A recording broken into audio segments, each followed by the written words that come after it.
আর আল্লাহও চায় আপনি আপনারা ছোট করেন। আল্লাহর এটা দেখতে বড্ড ভালো লাগে যে আমার বান্দা ছোট হয়ে থাকতে চায়। মান তাওয়াদা তারাফা, যে নিচে নামতেছে আল্লাহ টাইনা উঠায়, আর যে উঠতেছে আল্লাহ থাপ্পড় মেরে নিচে নামায়। কথা কন। মুসা আলাইহিস সালাম, সহিহ বুখারীর বর্ণনা, বনি ইসরাইলের লোকদের মাঝে ওয়াজ করতেছিলেন, এরকম নসিহত করছিলেন। তো একজন দাঁড়িয়ে বলল, ইয়া নবী আল্লাহ মুসা, মান আ'লামুন নাসি ফিল আরদ, হে মুসা নবী, জানতে বড় মনে চায় বর্তমান পৃথিবীর সবচেয়ে বড় জ্ঞানী কে? মুসা আলাইহিস সালাম কয় আমি।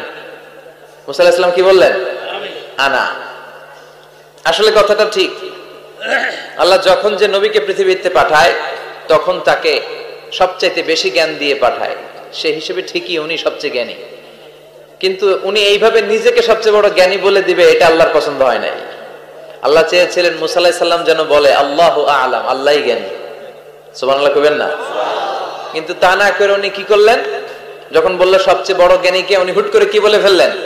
আনা, আমি। আল্লাহ এটা পছন্দ করেনি। আল্লাহ ডেকে বললেন, মুসা, ইউ আর অ্যাবসলিউটলি রং, তুমি ভুল করেছো, তুমি সবচেয়ে জ্ঞানী নও, তোমার চেয়ে বড় জ্ঞানী আছে।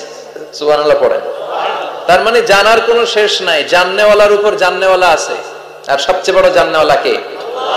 মুসা আলাইহিস সালাম রে আল্লাহ বললেন, মুসা, তোমার চেয়ে বড় জ্ঞানী আছে, তার নাম হচ্ছে খাদির। কি নাম? আরো জোরে বলেন, কি নাম? খাদির। উনি কোন জায়গায় বসলে ওখানে ঘাস লতা পাতা যদি শুকনো থাকতো, ওনার বরকতে ওগুলো সবুজ হয়ে যেত, এজন্য ওনার নাম খাদির। কিন্তু আমরা বলি খিজির। আমরা কি বলি? খিজির। আল্লাহ বললেন, ইযহাব ইলা মাজমাইল বাহরাইন, দুই সাগরের মিলন কেন্দ্র, ওখানে যাও, ওখানে যে এমন এক বান্দার সন্ধান পাবা সে তোমার চেয়েও জ্ঞানী। সুবহানাল্লাহ পড়ে। তাহলে আমি সবচেয়ে বড় জ্ঞানী, আমি আল্লামা, এটা বলতে পারে শয়তান। চিল্লা এখন ঠিক কিনা? এজন্য আমরা যেন নিজেকে নিজে সবসময় ছোট করে উপস্থাপন করি, তাহলে আল্লাহর দরবারে আপনি বড় হয়ে যাবেন। কথা বুঝতে পেরেছেন? আল্লাহ আমাদের সবাইকে কথাগুলো বুঝার আমল করার তৌফিক দান করুক। আমরা পড়ি আমিন। কমে যাবে। উনজুরু ইলা মান হুয়া আসফালা মিনকা, তোমার চেয়ে যে খারাপ অবস্থায় আছে একটু তাকাও না, একটু তাকাও, তোমার চারিপাশেই আছে। যে মুহূর্তে আমরা কথা শুনছি এই মুহূর্তে অনেকে হাসপাতালের বেডে শুয়ে শুয়ে চিৎকার করছে, মৃত্যুর প্রহর গুনছে। ক্যান্সার, দুরারোগ্য ব্যাধি যার নাই কোনো অ্যান্সার। আমার বাড়ি নাই, আমি বাড়ি চাই, গাড়ি চাই, আরো টাকা চাই, আরো পয়সা চাই, আরো খ্যাতি চাই, আরো অনেক কিছু চাই। ক্যান্সারে আক্রান্ত রোগীটা কিচ্ছু চায় না, খালি বাঁচতে চায়। ওর বাঁচার বড় শখ, এই সুন্দর মায়ার পৃথিবী ছেড়ে ওর চলে যেতে মনে চায় না, ও শুধু বাঁচতে চায়। কিন্তু আমাদের এটা লাগবে, ওইটা লাগবে, ওইটা লাগবে। এজন্য ক্যান্সারে যারা আক্রান্ত একটু তাকান না, হাত নাই পা নাই, একটু তাকান কিভাবে তারা লাইফ লিড করে। শেখ সাদি বালাগাল উলা বিকামালিহি একটা কবিতা লিখে বিখ্যাত হয়েছেন। পার্সিয়ান পয়েট, ইরানি কবি। ওনার আর্থিক দৈন্যতা যাচ্ছিল, কিছুদিন ধরে ওনার আর্থিক কিছু সমস্যা, টাকা পয়সা নাই, ফলে ওনার জুতা ছিঁড়ে গিয়েছে, পায়ে জুতা নাই, খালি পায়ে হাঁটে। আর মনে বড় আফসোস, মনে বড় দুঃখ, আমি এত বড় কবি, আমার পায়ে জুতা নাই, আমার পায়ে কি নাই? তো একবার ঘর থেকে বের হয়ে দেখে একটা লোক ভিক্ষা করে খাচ্ছে, ওর দুইটা পাই নাই। শেখ সাদির কি নাই? ভিক্ষুকের কি নাই? ভিক্ষুকের দশা দেখে সেজদায় পড়ে গিয়েছে। সেজদায় লুটিয়ে পড়ে আল্লাহর বলে, আল্লাহ শুকুর, আলহামদুলিল্লাহ, বেশ ভালো আছি। এজন্য উনজুর ইলা মান হুয়া আসফালা মিনকা, তোমার চেয়ে যে খারাপ অবস্থানে আছে তার দিকে তাকাও। ঋণের বোঝা কাঁধে এত বেশি, প্রতিদিন বাড়িওয়ালা এসে তাড়া করে, ভাড়া দিতে পারে না, এরকম লোক আছে না নাই? গ্যাসের বিল দিতে পারে না, বিদ্যুতের বিল দিতে পারে না, স্ত্রীকে একটা শাড়ি কিনে দিতে পারে না, বাচ্চাদের 3 মাসের 4 মাসের বেতন ভাড়া জমা হয়ে আছে, দিতে পারে না। আহ, কত সুখে আছি আমরা, কত শান্তিতে আছি আমরা, শুকুর গুজার হতে চাই না, শুধু অভিযোগ আর অভিযোগ। আল্লাহ বলে, অভিযোগ বাদ দিয়ে দাও। বিশ্বনবী বলেন, তোমার চেয়ে যে খারাপ অবস্থানে আছে একটু ওইদিকে তাকাও, তাহলে দেখবে তুমি অনেক ভালো আছো।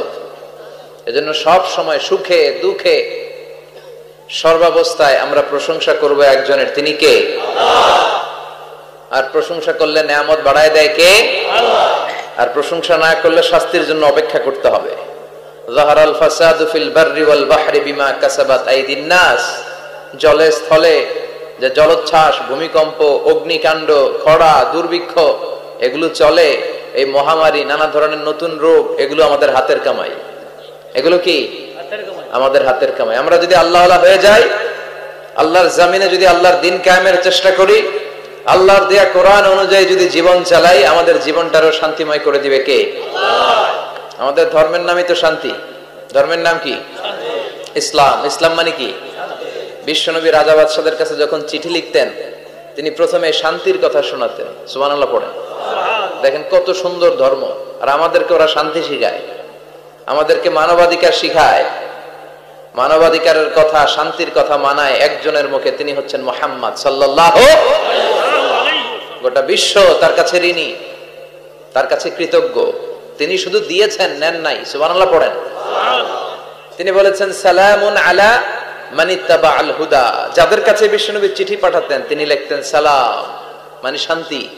শুরুতেই শান্তি কাদের প্রতি? আলা মানিত্তাবা আল হুদা, যারা হেদায়েতকে অনুসরণ করে। রাজা বাদশাদের কাছে বিশ্বনবী চিঠি পাঠাতেন, শান্তির বাণী পাঠাতেন, তারপর লিখতেন আসলিম তাসলাম, ইসলাম মানো শান্তিতে থাকবা, তাহলে আল্লাহর দরবারে আপনি বড় হয়ে যাবেন। কথা বুঝতে পেরেছেন? আল্লাহ আমাদের সবাইকে কথাগুলো বুঝার ও আমল করার তৌফিক দান করুক। আমরা পড়ি আমিন। কি হয়েছে ওইখানে? মানুষ জায়গা হয় না? আচ্ছা জি, ভলান্টিয়ার্স যারা আছেন তারা ওই যে কাপড়গুলো খুলে দেন। খুলেই তো দিছে, তারপরেও জায়গা হচ্ছে না। কি আর করবেন? একটু কষ্ট করে শুনতে হবে। কষ্ট আছে যেখানে, সওয়াব আছে সেখানে। দাঁড়ায় শুনলে বেশি সওয়াব, তো ওনাদেরকে বেশি সওয়াব থেকে বঞ্চিত করবেন কেন? সওয়াব নেই কোনারা, আপনারা সওয়াব নেন, সওয়াব পাবেন ইনশাআল্লাহ। কষ্ট হচ্ছে না তো? এই মাহফিলে একবারে বসে যেতে হয়। টানা হিচড়া আমি করি না। টানা হিচড়া করলে ক্যামেরাওয়ালারা উল্টায় পড়বে, এই ক্যামেরাম্যানরা। তারপর একটা বিশৃঙ্খলা সৃষ্টি হবে। এজন্য টানা হিচড়ার দরকার নেই। যে যেখানে আছেন থাকেন। আবহাওয়াটা খুব সুন্দর আবহাওয়া, গরমও না ঠান্ডাও না। কি বলেন? আলহামদুলিল্লাহ পড়ি। কোনো আওয়াজ হবে না আশেপাশে। এই যে আপনি লাগবে না, থাকেন ওইভাবেই থাকেন। যে যেখানে আছি ওইভাবে থাকি, কোনো আওয়াজ হবে না। আমার সময় খুব কম, একটু পরেই আমাদের প্রধান মুফাসসির চলে আসবে। উনি আসার আগ পর্যন্ত কিছু কথা আমরা শোনার চেষ্টা করি, শিখার চেষ্টা করি। আমরা শিখতে এসেছি, শিখতেই হবে আপনাকে।